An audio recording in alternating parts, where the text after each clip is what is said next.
ಗುರುಭ್ಯೋ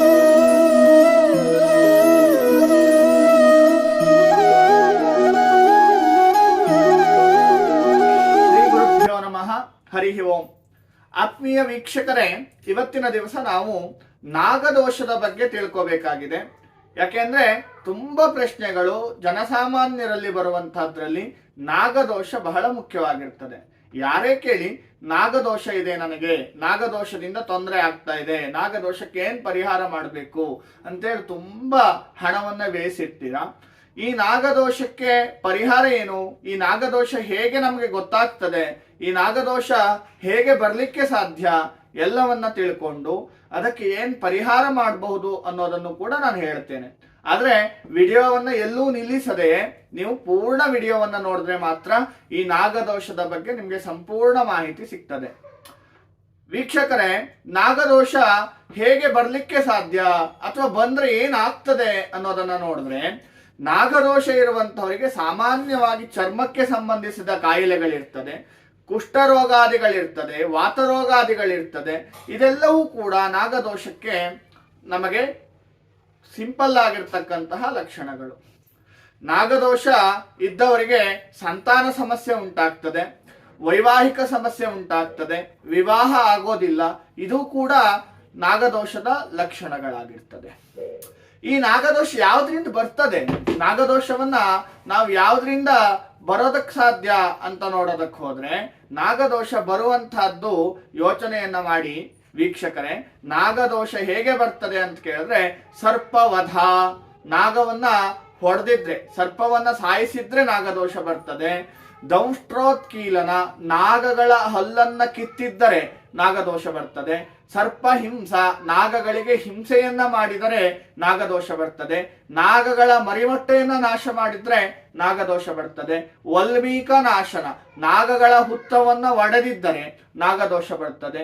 ನಾಗದ ಬನದಲ್ಲಿರ್ತಕ್ಕಂತಹ ಮರಗಳನ್ನ ಕತ್ತರಿಸುವುದು, ನಾಗದ ಬನದಲ್ಲಿರ್ತಕ್ಕಂತಹ ಕ್ರಿಮಿಕೀಟಗಳಿಗೆ ಹಿಂಸೆಯನ್ನ ಮಾಡುವಂತಹದ್ದು ಕೂಡ ನಾಗದೋಷ ಬರ್ತದೆ. ಇನ್ನು ನಾಗದೋಷ ಬರಲಿಕ್ಕೆ ಮತ್ತೂ ಕಾರಣಗಳು.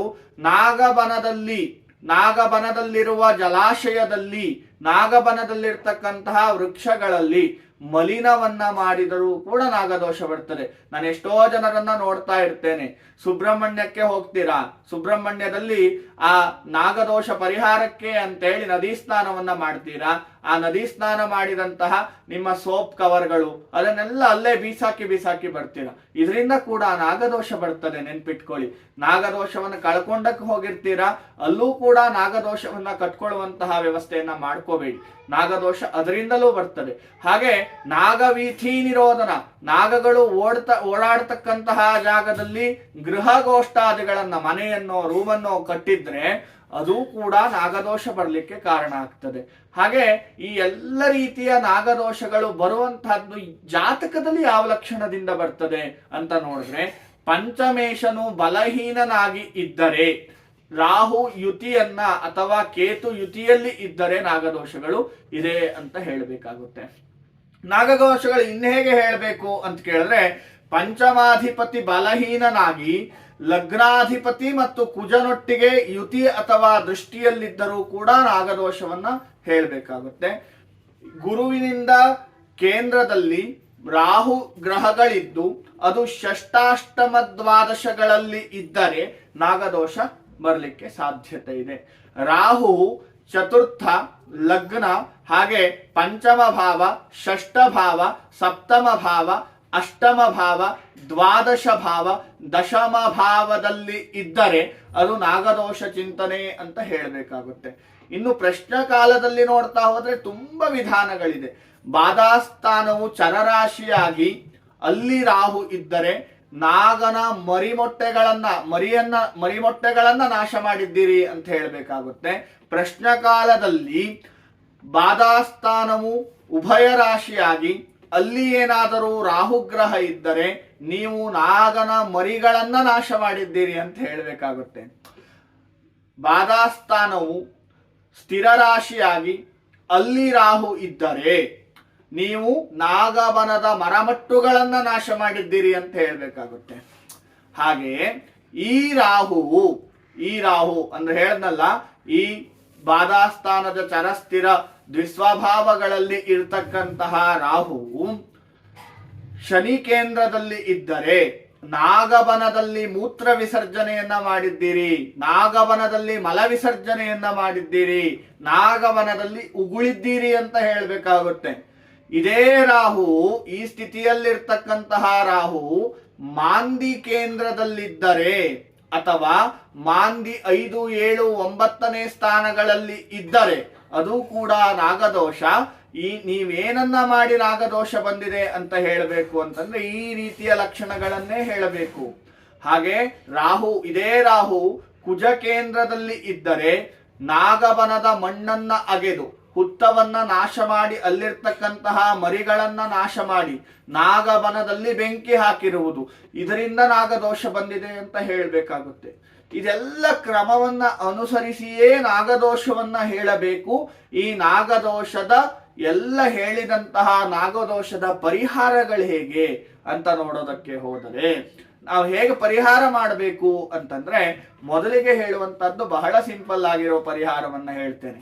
ಸುಧಾಪಾಯ ಅಭಿಷೇಕವನ್ನ ನಾಗಬಿಂಬಕ್ಕೆ ಮಾಡಿಸುವುದು. ನಾಗಬಿಂಬ ನಿಮ್ಮ ಮನೆ ಹತ್ರ ಎಲ್ಲಾರು ಇರ್ತದೆಯಲ್ಲ, ಆ ನಾಗಬಿಂಬಕ್ಕೆ ದಯಮಾಡಿ ಅರ್ಥ ಮಾಡ್ಕೊಳ್ಳಿ. ನಾಗಬಿಂಬಕ್ಕೆ, ನಾಗದ ಹುತ್ತಕ್ಕಲ್ಲ, ತಗೊಂಡು ಹೋಗ ನಾಗದ ಹುತ್ತಕ್ಕೆ ಹೋಯ್ತೀರಾ ಮತ್ತೆ ಅದಲ್ಲ, ನಾಗಬಿಂಬಕ್ಕೆ ಏನ್ ಮಾಡ್ಬೇಕು ಅಂತ ಕೇಳಿದ್ರೆ ಸುಧಾಪಾಯ ಅಭಿಷೇಕ. ಹಾಲು, ಅಕ್ಕಿ ಹಿಟ್ಟು, ಅರಿಶಿನವನ್ನ ಸೇರಿಸಿದ ದ್ರವದ್ರವ್ಯಕ್ಕೆ ಸುಧಾಪಾಯ ಅಂತ ಹೇಳ್ತೇವೆ. ಆ ಸುಧಾಪಾಯ ಅಭಿಷೇಕದಿಂದ ನಾಗದೋಷ ಪರಿಹಾರ ಆಗಲಿಕ್ಕೆ ಸಾಧ್ಯತೆ ಇದೆ. ಆಶ್ಲೇಷ ಬಲಿಯನ್ನ ಮಾಡಬಹುದು, ಡಕ್ಕೆ ಬಲಿಯನ್ನ ಮಾಡಬಹುದು, ಹಾಲಿಟ್ಟು ಬಲಿಯನ್ನ ಮಾಡಬಹುದು. ಈ ರೀತಿಯ ಬಲಿಯನ್ನ ಮಾಡುವುದರಿಂದಲೂ ನಾಗದೋಷ ನಿವಾರಣೆ ಆಗ್ತದೆ. ಸರ್ಪ ಸಂಸ್ಕಾರಗಳನ್ನ ಮಾಡುವುದು ಕೂಡ ನಾಗದೋಷ ನಿವಾರಣೆ ಆಗ್ತದೆ. ನಾಗದೋಷಕ್ಕೆ ಇನ್ನೂ ಒಂದು ಕಾರಣವನ್ನು ಹೇಳ್ತೇನೆ, ನೆನ್ಪಿಟ್ಕೊಳ್ಳಿ.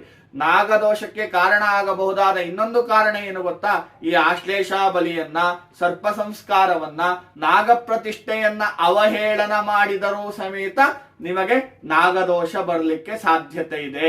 2 ನಾಗಗಳು ಸೇರಿರುವುದನ್ನ ನೋಡಿದರೂ ಕೂಡ ನಾಗದೋಷ ಬರಲಿಕ್ಕೆ ಸಾಧ್ಯತೆ ಇದೆ. ಈ ಬಂದಂತಹ ನಾಗದೋಷದ ಪರಿಹಾರೋಪಾಯವನ್ನ ಹೇಳ್ತಾ ಇದ್ದೆ, ಮುಂದುವರಿಸ್ತೇನೆ ಕೇಳಿ. ಈ ಆಶ್ಲೇಷ ಬಲಿದಾನಗಳನ್ನೆಲ್ಲ ಮಾಡುವಂತಹದ್ರ ಮೇಲೂ ನಿಮಗೆ ಶಕ್ತಿ ಇದೆ ಅಂತ ಆದ್ರೆ ನಾಗ ಪ್ರತಿಷ್ಠೆಯನ್ನ ಮಾಡಬಹುದು.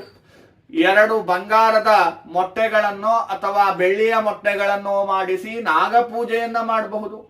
ಇನ್ನೇನು ನನ್ನ ಹತ್ರ ಸಾಧ್ಯವೇ ಇಲ್ಲ ಗುರುಜಿ ಅಂತ ಹೇಳ್ತಾ ಇದ್ದೀರಾ ಅಂತಂದ್ರೆ ನೀವೇನ್ ಮಾಡಬಹುದು ಅಂತ ಕೇಳಿದ್ರೆ, ಕೊನೆಯಲ್ಲಿ ಇನ್ನೂ ಒಂದು ಪರಿಹಾರ. ನಿಮ್ಮ ಮನೆಯ ಹತ್ತಿರ ಇರತಕ್ಕಂತಹ ಸುಬ್ರಹ್ಮಣ್ಯ ದೇವಾಲಯದಲ್ಲೋ ಅಥವಾ ನಾಗದೇವಾಲಯಗಳಲ್ಲೋ ಹಾಲಿನ ಅಭಿಷೇಕವನ್ನ ಶ್ರದ್ಧೆಯಿಂದ ಮಾಡಿ, ಆಗ ಕೂಡ ನಾಗದೋಷ ಪರಿಹಾರ ಆಗ್ತದೆ.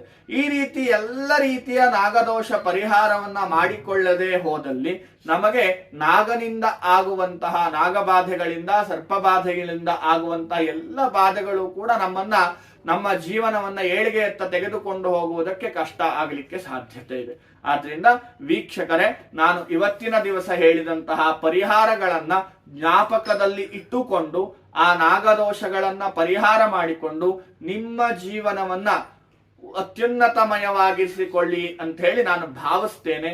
ಎಲ್ಲರಿಗೂ ಕೂಡ ನನ್ನ ಚಾನಲ್ ಅನ್ನ ದಿನ ದಿನ ನೋಡ್ತಾ ಇರ್ತಕ್ಕಂಥವ್ರು, ಸಬ್ಸ್ಕ್ರೈಬ್ ಮಾಡ್ತಾ ಇರ್ತಕ್ಕಂಥವ್ರು ಎಲ್ಲರಿಗೂ ಕೂಡ ನಾನು ಧನ್ಯವಾದವನ್ನ ಸಮರ್ಪಣೆ ಮಾಡ್ತೇನೆ. ವೀಕ್ಷಕರೇ, ಮತ್ತೆ ನಾಳೆಯ ಸಂಚಿಕೆಯಲ್ಲಿ ಸಿಗೋಣ. ಅಲ್ಲಿಯವರೆಗೂ ಕೂಡ ಶುಭವಾಗಲಿ.